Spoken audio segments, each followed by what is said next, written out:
तिब्बत में हर साल 28 मार्च को तिब्बत सर्व्स एमांसिपेशन डे मनाया जाता है।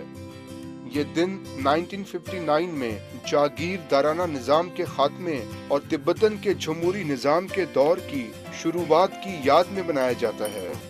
लोजेंग जोजम ने जागीरदाराना निज़ाम का खात्मा होते हुए देखा है। मेरा नाम लोसेंग कोजम है। मैं 55 साल की हूँ। मैं केसोंग मैनर में जबरी मुशक्कत करती थी। जागीरदाराना निज़ाम के खात्मे से कबल हम गुलामों की तरह जिंदगी गुजार रहे थे। हमारे पास कुछ नहीं था।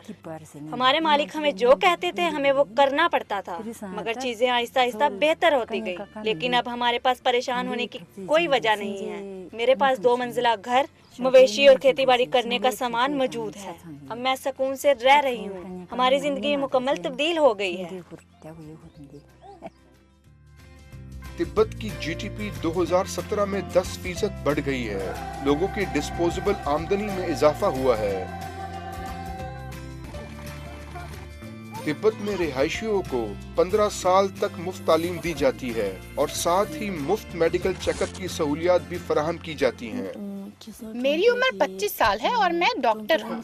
हमारे अस्पताल ने पिछले साल दायमी बीमारियों के इलाज के लिए डिपार्टमेंट का इफ्तिताह किया। हम इस डिपार्टमेंट में ब्लड प्रेशर और ट्यूबरक्लोसिस के चेकअप की सहूलियात फराहम करते हैं।